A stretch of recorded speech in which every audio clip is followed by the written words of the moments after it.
nag-okay, konti, pero andyan pa rin sila. Ah, okay. Actually, dahil sa loob ng sa labas, nandiyan pa rin sila. Meron pa po sa loob? Yes.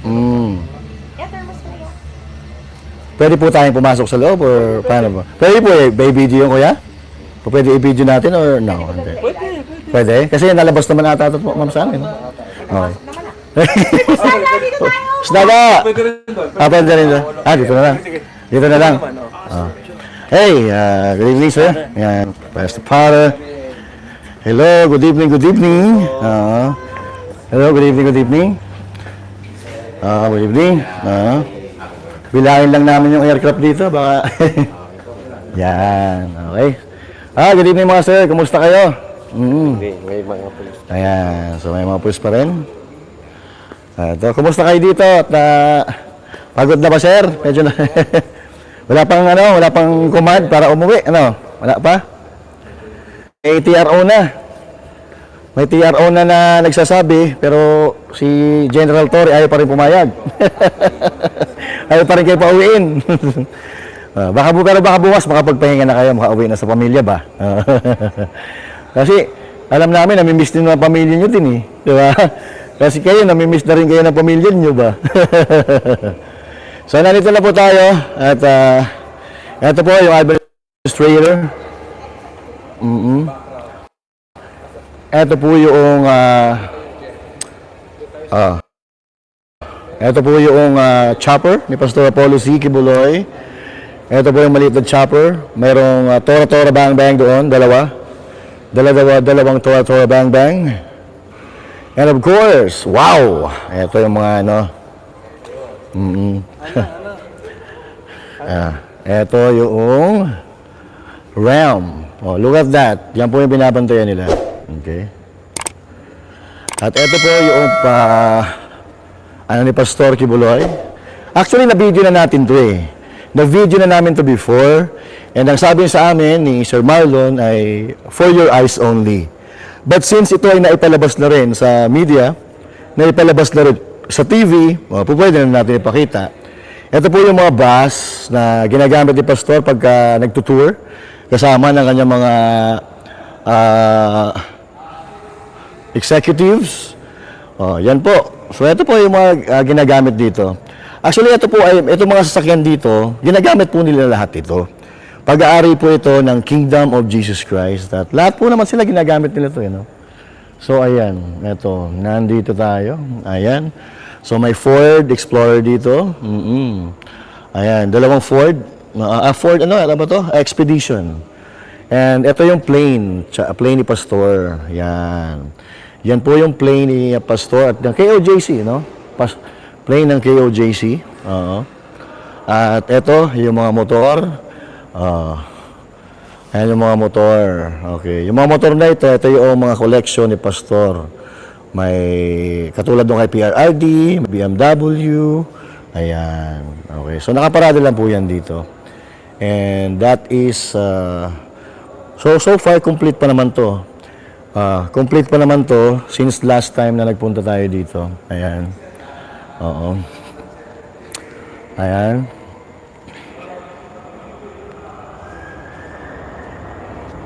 So ayan po at ito po ay malapit po sa airport. Katabi lang po ito ng airport.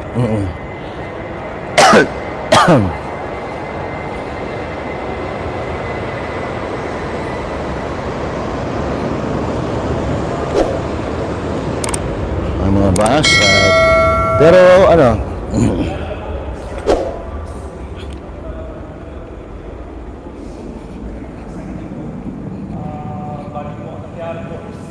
Nagulat po kami dahil sobrang dami po nila at ginamitan po nila ng parang electric cutting grinder na para mabuksan po yung mga perimeter fence. So marami pong butas po silang ginawa. And siyempre po ang reaction po namin is pigilan po sila kasi sinasabi ko po na meron kaming gate doon sa harap at andun yung mga lawyers namin. Pero wala po talagang, hindi po sila makinig. And nakita ko po yung mga kasamahan po namin, mga matatanda, mga bata na halos umiiyak na. Sabi ko, maawa naman kayo kasi mga workers o mga missionary workers po kaming lahat dito, mga tao ng simbahan. Sabi ko, wag nyo kaming ganito, wag nyo kaming iharas, wag nyo kaming ganituhin kasi natroma na yung mga tao dito mula po nung June 10. So yun nga po, at nangyari, sinasabihan ko pa rin yung isang parang team leader nila, sabi ko, bakit ganito ginawa nyo? Harassment to, illegal. And syempre po, medyo mataas na rin yung emotion at bigla po ako pinatulungan po ng mga pulis, Ayun. 4 o 5 Yun. hanggang sa Na-pin down po kayo. yes po. Nakita po And, namin. siguro 4 o 5 yung pulis na nag-ano sa akin, nagpasa-pasa po ako. Ayan po. Nakita po natin yung pasa. Ayan, medyo gumagaling-galing na pero meron pa rin. Dito sa mukha, nung Yun. una talagang ano pa yan. Then, mayroon Nakita ko, dinidiinan po yung ulo. Down ka o sinutok ka? sipa po yung ano saka yung Tsaka nakita ko yung ulo niyo po, dinidiinan. And ginawa sa akin. question po, aside from giniba po nila yung mga perimeter fence doon, dito sa loob po ba ay nagkaroon ng damage or sa mga aircraft o wala naman po? Wala naman pong damage pero pinasok po talaga isa-isa by room, lahat po yan. Okay. Makikita naman po natin sa mga ibang video na talagang inisa-isa po nila, hawak po nila yung matataas na kalibre po ng baril. So yun po talaga ang ginawa nito. Lahat po yan, wala pong ano, lahat po yan na-search po nila ulit-ulit. Wala po sila nakuha and so far, Itong private jet na ito, pinasok nila. Kasi alam ko, pinasok ko to, nakalock to yun Nakalock. Pinasok nila Nung hanggang time na yun, hindi ko na po ano, pero lahat po na yan, naikot po nila lahat. Pinasok Hindi ko po na nila nakita lahat. Yung actual na kung napasok nila. Pero actually, meron din time na pagpasok ko na, ayaw na nilang payagan kami mag-video. Sabi na kung ano, sabi na, napipigil lang ko sa inyo, anuhin ko namin kayo ulit, pupusasan namin kayo ulit. Actually, napusasan na naman yung dalawang mekaniko. ng aircraft. okay. Kasi kumukuha lang ng video. why? bawal mag-video. Bawal po. Ano daw po yung reason kung bakit bawal mag-video? Hindi na po naman nila sinabi, basta dahil daw mayroon pa raw silang chinecheck dito, doon muna daw po kami lahat sa ano. Medyo malabo lang. Medyo malabo lang kasi nagsisearch sila tapos walang video. Kung nagsisearch, walang problema. Kahit mag-video, nagsisearch lang naman sila eh. Sinasabi ko nga na, bakit pinipigilan niyo ako eh? Sabi nila, sabi ko, sa amin to eh. Kaya nga, opo. Yun, True. hindi sila makinig. Walang batas. Parang gano'n. And so far, kompleto pa naman po yung aircraft, kompleto lahat po ng mga vehicles dito, wala naman pong nawala. Kompleto naman po dito. Alright. Wow. So Kaya ito, lang, ito helicopter, pinasok din.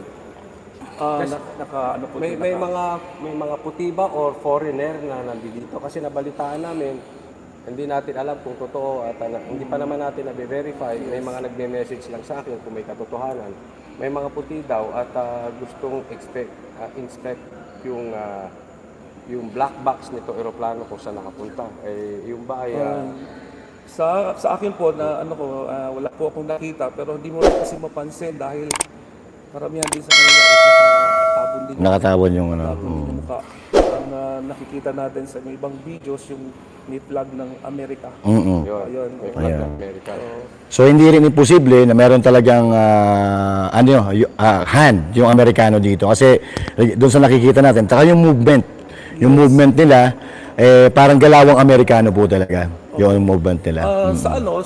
Kasi malapit nga kami sa airport. Yes. At meron naman din kaming mga CCTV din. Opo. Makita po talaga natin na meron po talagang dumarating na mga Amerikano din. Opo. Puti talaga. May baril po ba sila? Naku po. Mm. Ngayon lang po ako nakakita ng mga ganun ng mga klaseng baril. Iyon. Mahaba talaga. May tear gas po ba? May tear gas. Dito sa area namin, Wala naman.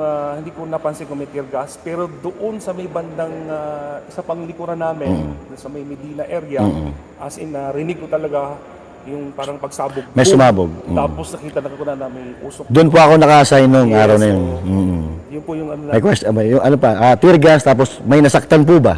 Nako, marami kong nasaktan at isa po ako sa nasaktan. Yun. And basta mag-ano ka lang sa kanila, i-anuhan ka talaga, pusasan ka agad. Yun po yung nangyari. So, ang ano lang talagang, hindi ko nga lubos maisip bakit ganito yung ginawa nilang paglusob dito. Na mag-deserve lang naman sila ng warrant of arrest. Na sa amin naman is basta legal, wala namang problema. Pero talagang grabe. Wala namang pinaandar na sasakyan. Dito, wala naman po akong nakita. Basta pinasok lang. Pumasok lang. po. Tapos pilit po nilang yung isa sinabi na lang din sa akin nung kasi medyo na late na nga akong nakapasok dito dahil doon pa lang sa front is na ano na ako, yun na nga, napusasan na ako. Napusasan. Pero nung pagkakwento sa akin ng mga kasama ko dito, gusto nilang buksan ang lahat ng sasakyan. Yeah. And kung hindi na daw nila mabubuksan, sisirain daw nila. So, pero yung chinek naman namin is Okay naman. Alright. Wala naman nagbanta na pasasabugin kung hindi nyo kasi may mga nagtatanong dito, asan daw yung piloto? Wala namang gano'n. Kung hindi nyo ilalabas yung piloto ay hindi nyo pasasabugin. wala namang sinabing gano'n. Yung balitaan ko lang yung kanina, yung sa katedral na binibigyan ng 2 hours. Tapos kapag kung di lalabas si pastor is pasasabugin nila.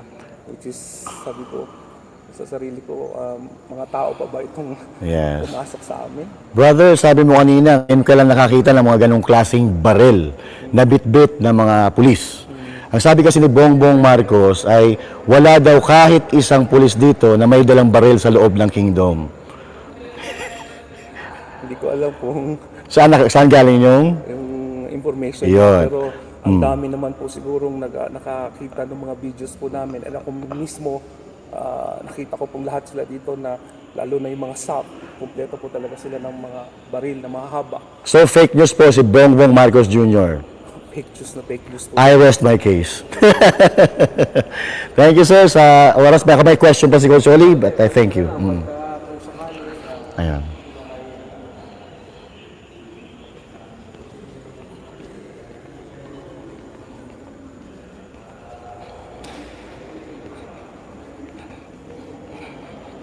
Ayan po, no? Ayan na. Oo. So, ang gaganda po ng mga sasakyan dito. Ang gaganda ng mga sasakyan at talaga namang ito ay sinasakyan ng mga taga Kingdom.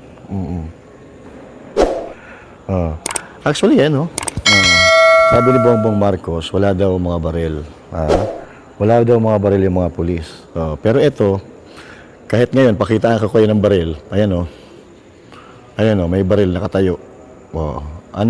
Pakita nyo nga kay Bongbong Marcos kung yan ba ay baril o ano ba tawag niya dyan? Diba? So yan mga kababayan, maraming salamat po. Maraming salamat po sa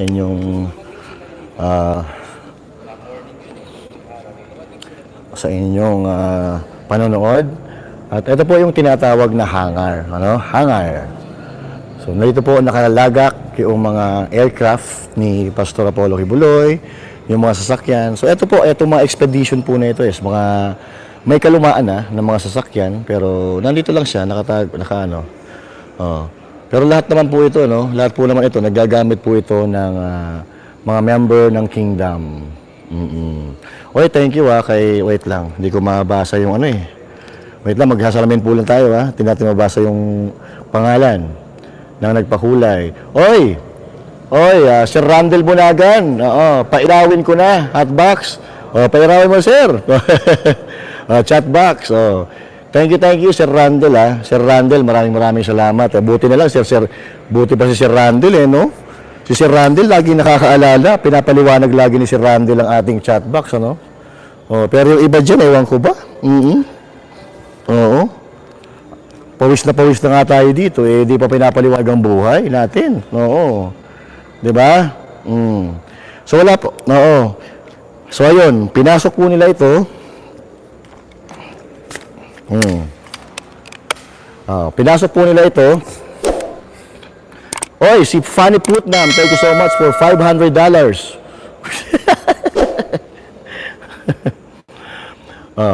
Pinasok po nila lahat ito, pero wala silang nakita. Hindi nila nakita si Pastor Apollo Kibuloy. At nandito pa rin naman, kompleto. So far, ang kagandahan naman dito, in fairness naman to them, nag-search lang talaga sila. Nag-search lang sila at wala namang pong nasira, na damage na sasakyan o walang damage na aircraft. Ang na-damage lang yung credibility nila. Yan. Okay? So So, ayan na po, no?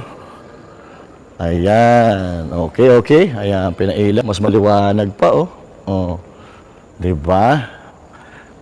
Pastor? Oo. Hello, hello, hello. Yan, nalilo tayo. O, diba? Ang ganda nito, Rebel. Pastor? Nandyan po ba kayo?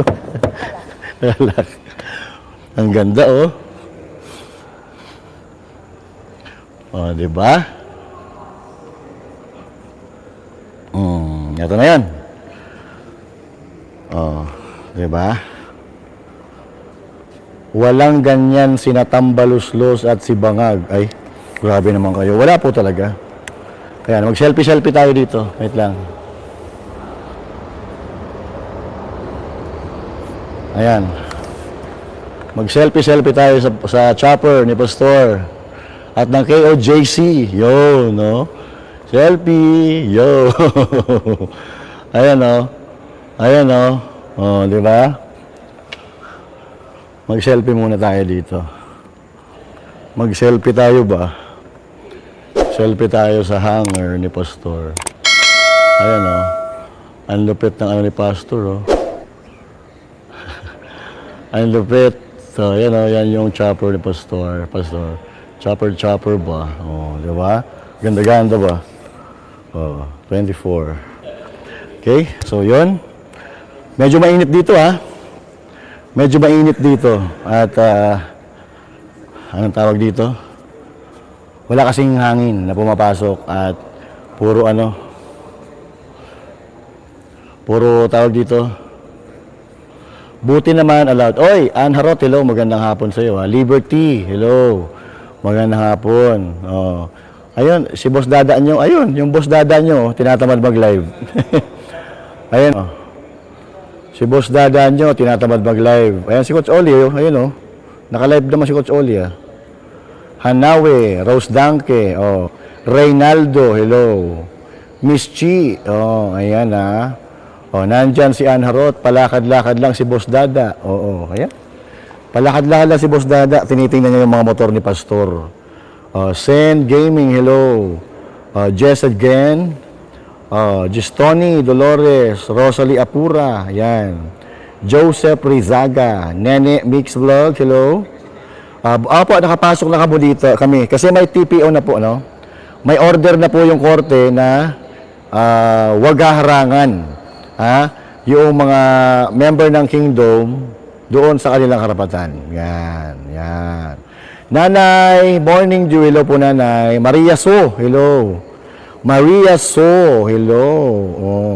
Huwag nyo na po i-flex, Master. Baka madami na namang mainggit. Oo. Seryosong request po ito. Tama naman po yan. Babes Torquesa, welcome Kamalasaki. Trashan Ricarte. Pinakita na rin naman po ito sa ano? Pinakita na rin po ito sa news. Nakita naman po nila lahat. But anyway, that's alright. Pwede naman nating i-flex na lang natin ang ating mukha. Ayan, no? Oy. Ann Harot, Sky Azure. Hello. Churi Chuli. Nandyan si Eds. Babes Torquesa.